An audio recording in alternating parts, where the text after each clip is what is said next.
Okay, so we're down at the computer now, and we've done a fabulous job in our interview with the examinee. We've identified and discovered and uncovered the key facts and the pertinent data, in this case associated with a determination regarding industrial causation for or against an industrial injury. In other words, we're exploring the issue of causation, AOE/COE.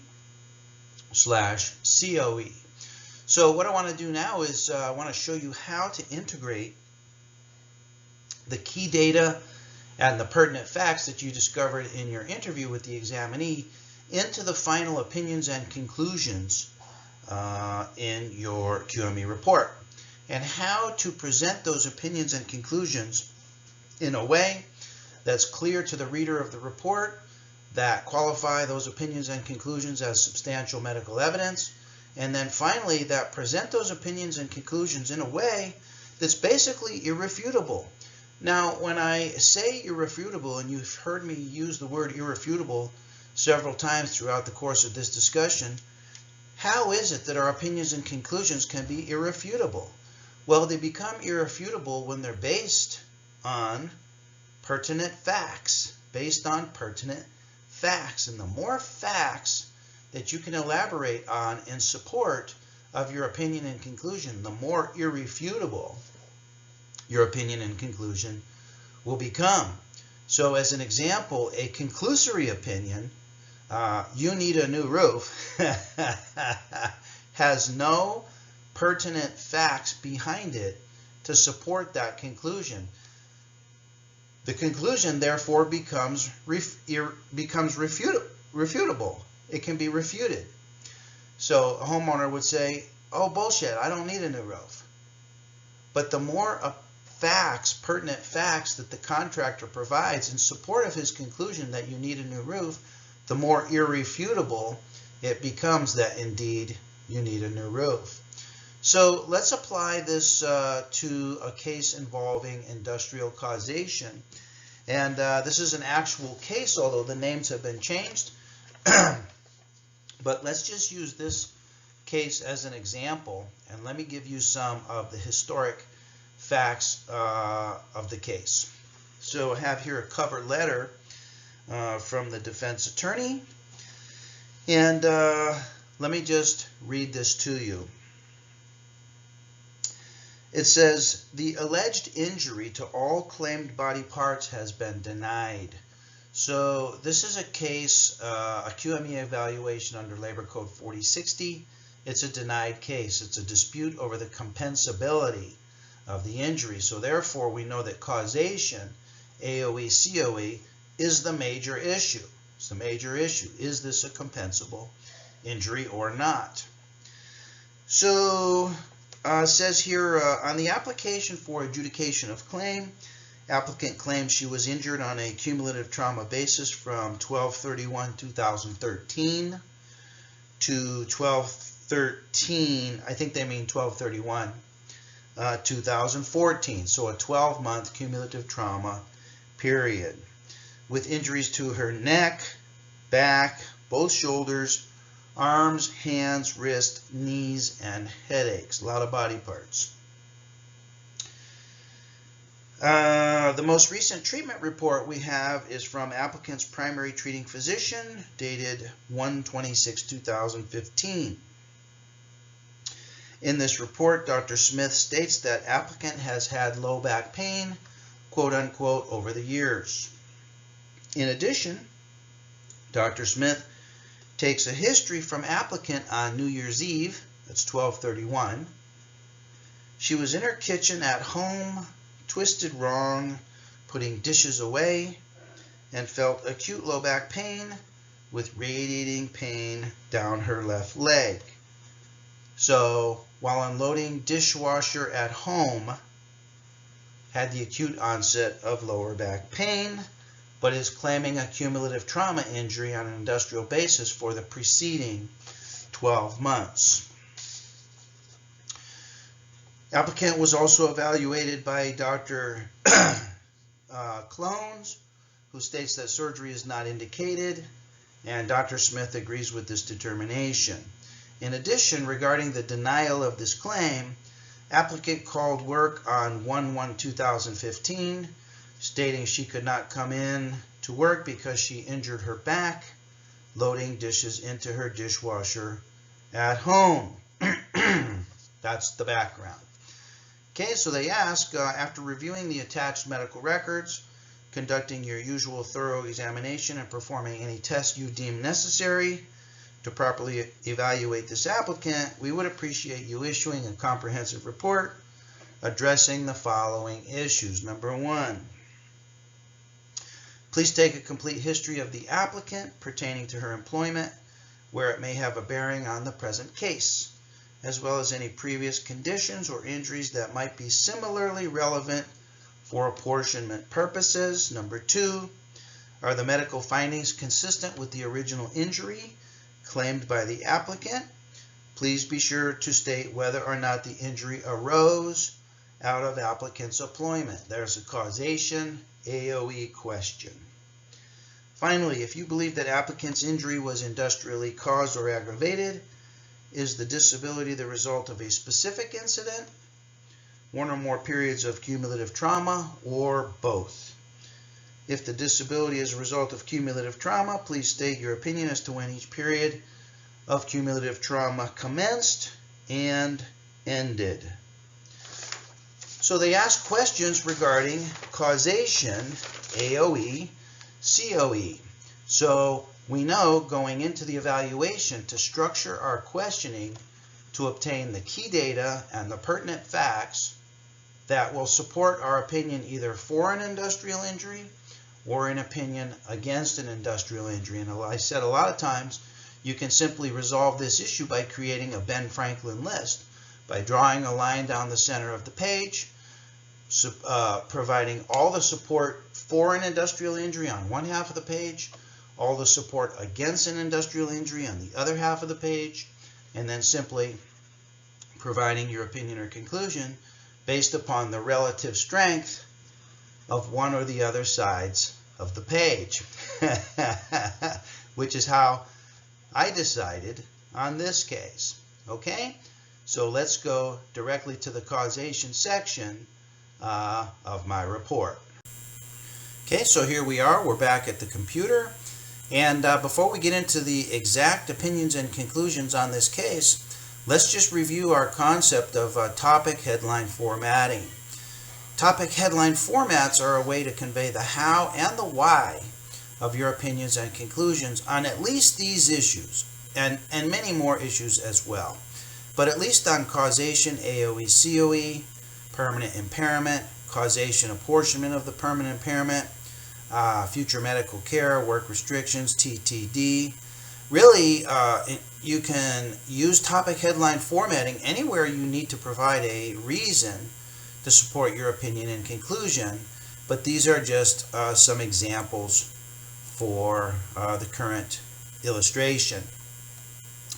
So with regards to causation, we said some of the key data points are whether or not the incident was witnessed versus unwitnessed, what was the mechanism of injury, what were some of the causes of the condition, is there a bona fide condition in place, what is the consistency of the subjective complaints, are the subjective complaints consistent with known anatomy, is this a cumulative or repetitive trauma type of case, are there any red flags or risk factors for problems in this case. We talked about the timeline for reporting, whether the reporting was immediate or delayed. And we have all of these potential possible key data points or relevant fact scenarios that relate to industrial causation. Well, in this case, the one I just described to you, let's go through the exact causation argument to illustrate the use of the headline topic formats. Here's the actual causation section from my report.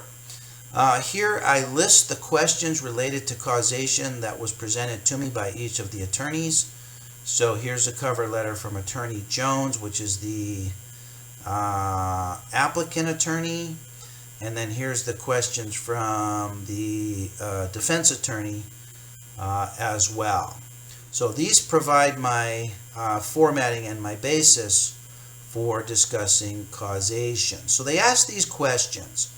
Was there an industrial injury is basically the question posed to me. So are the medical findings consistent? Is the disability the result of a work injury or not? And here I provide my opinion. No. Okay? Now here's the conclusory part of my opinion. I say, in my opinion and within reasonable medical probability, the multiple symptoms that Mrs. Smith describes are not related to an industrial injury, either cumulative or specific, with wellness center, wellness health center. Okay? So that's the conclusory portion of the opinion. Some doctors simply terminate their opinion right there. But that in and of itself does not qualify as substantial medical evidence because it doesn't explain the how and the why behind the reasoning of the opinion and conclusion. So here we provide the reasons for the opinion and conclusion by stating reasons for this conclusion include, and here's where the topic headline formats come from. Here's the headline: historic and temporal incongruity. That comes from the key data point of from our relevant facts and key datas regarding temporal congruity. We talked about temporal congruity with regards to the consistency of the symptoms. When does the claimant report the onset of symptoms? Does she report the onset of symptoms reasonably close to the claimed date of injury or at some point 30, 60, 75 days later? Well, I state here that there's temporal incongruity. We could also call this lack of temporal relationship. Okay, that uses a topic headline format. Or we could say historic incongruity and lack of temporal relationship. So let's read it. On 1/1/15, Mrs. Smith received medical treatment at Mercy Folsom Emergency Department for back pain. Back pain was the result of a specific injury that she suffered the same day while unloading her dishwasher at home. This is not an industrial exposure. Although she describes a long and stressful day at work the day prior, the historic fact is that this is a historic fact. The historic fact is that she completed her work duties, went home, and got up the next day without symptoms, and then suffered the specific incident while unloading her dishwasher. To impute the need for medical care on 1/1/05 to an industrial injury in the days, weeks, and months leading up to the specific dishwasher incident would be based on conjecture. Additionally, in interviewing Mrs. Smith, she indicated that she did not file a claim for workers' compensation benefits until some point in September or October of 2015, some 9 or 10 months after the claimed date of injury. To impute multiple somatic symptoms in September or October of 2015 to an industrial exposure at some point in 2014 would be speculative due to loss of temporal relationship. Can you see how this explanation can be reasonably described by the topic headline of historic incongruity and lack of temporal relationship? So this is one of the reasons wherein I opine against an industrial injury, and it presents the reasoning in extremely clear fashion and extremely simple language, and elaborates here upon the relevant facts that support the topic headline. Isn't that interesting? Next reason. Next reason has to do with consistency of symptoms. So let's go back to some of our causation key data points. One of the key data points has to do with what's known as the concept of reversibility. Concept of reversibility and consistency with known anatomy.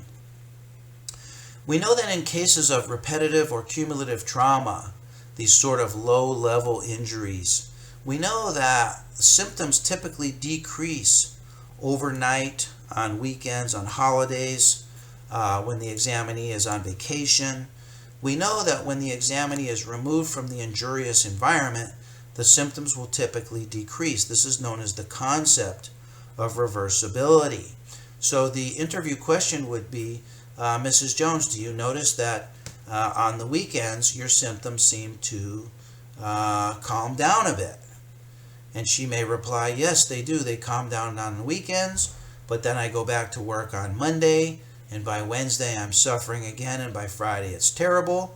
And then on the weekend I seem to do a little bit better, and the whole cycle repeats. This is the concept of reversibility. Okay, so we use the concept of reversibility and the lack of reversibility that she explains to me during my interview of her. So the topic headline is lack of reversibility.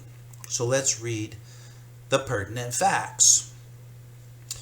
When I evaluated Mrs. Smith on 12/19/15, she described multiple somatic symptoms, most of which she described as worsening, either recently worsening or worsening throughout 2015. This would be unusual for an industrial cumulative trauma. With an industrial cumulative trauma, we would expect, within reasonable medical probability, that her symptoms would diminish and resolve absent the injurious exposure. Recall, Mrs. Smith has not worked since 1/1/2015, and yet she reports worsening of her symptoms.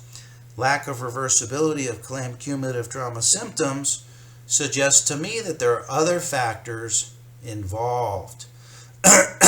And here I provide a reason to support my opinion against an industrial injury.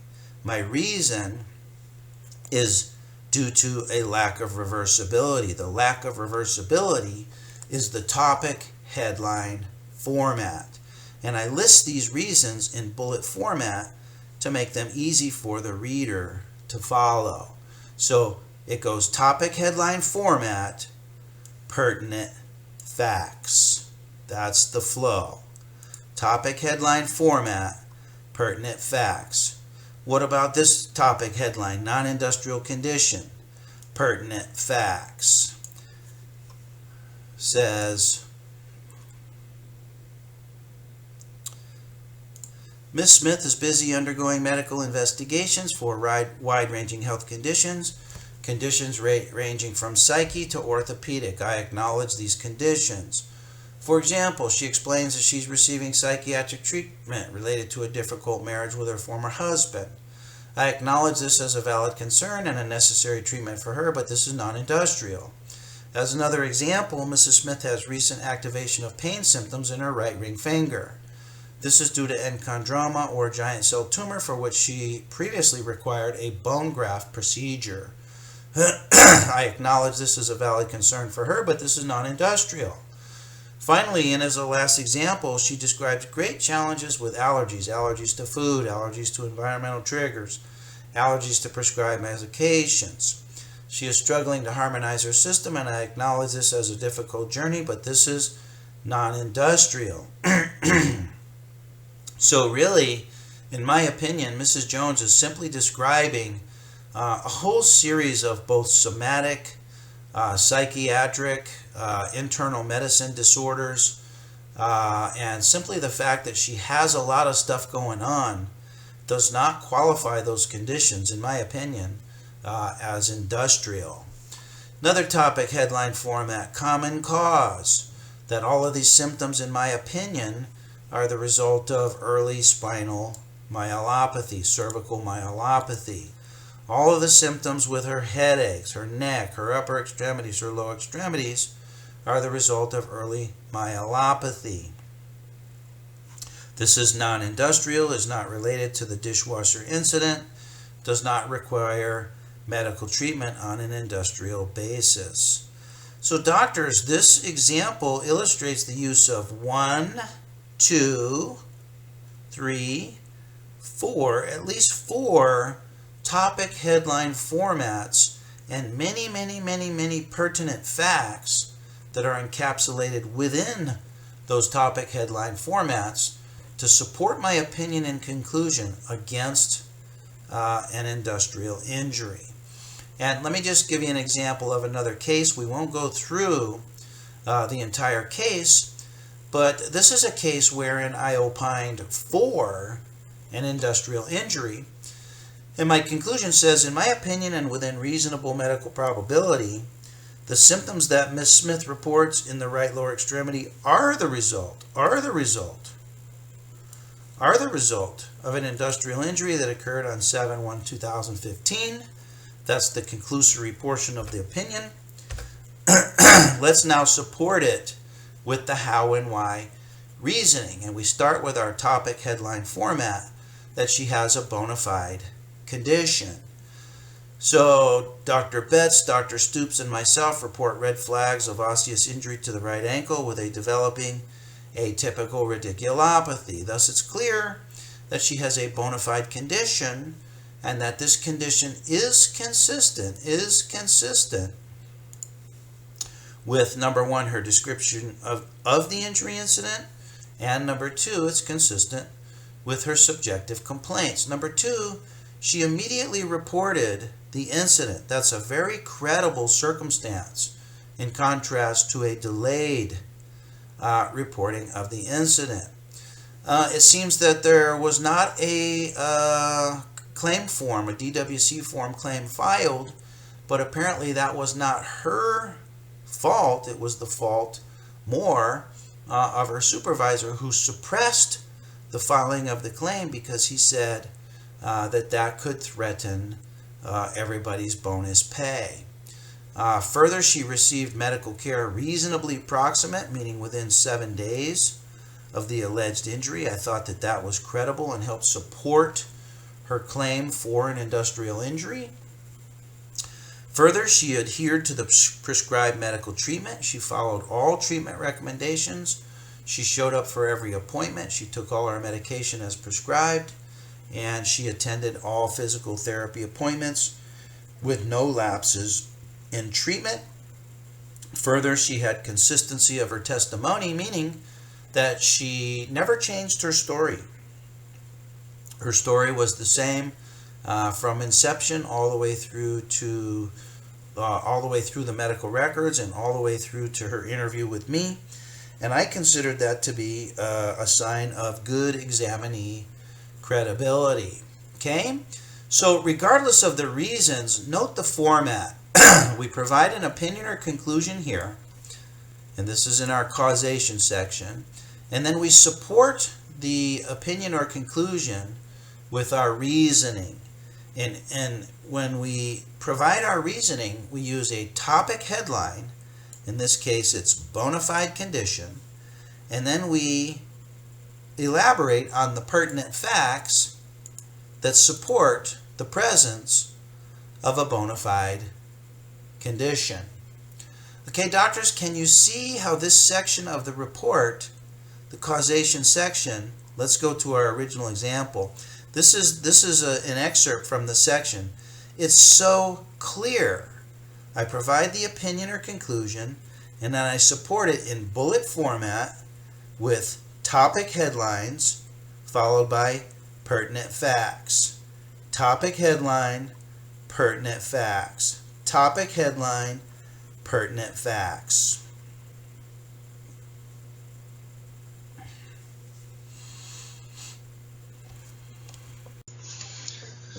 Okay, doctors, so let's bring today's discussion to a close. I hope this helps you. The key take-home messages are, number one, when you provide an opinion or conclusion anywhere in your report, you must support that opinion and conclusion with a how and why reasoning. Don't be shy about providing your reasoning. Always provide your reasoning, and then review your reasoning for credibility. Review your reasons. Make sure your reasons are solid. Make sure they're based on key facts and pertinent data. Okay? Review your reasonings for substantiability. When you provide your reasons, use the topic headline formatting because it gives the reader of the report the general principle. The general principle, it was a witnessed incident. General principle, oh, there was a delay in reporting. The general principle, lack of reversibility. The general principle, consistency with known anatomy, and then elaborate on the pertinent facts or key data in support of that reason, as that reason is generalized by your topic headline format. So doctors, I hope this helps you. This is going to tremendously simplify your reporting. It's going to tremendously clarify your thinking process and your reporting process to the parties. And it's going to contribute to opinions and conclusions that qualify as substantial medical evidence and opinions that ultimately are going to be irrefutable, which is exactly what we want. So it's been, this is Dr. Perry Carpenter. It's been my pleasure to be with you here today on this video. Look forward to being with you on future videos. And for now, I'm wishing you best of success in your career as a qualified medical evaluator.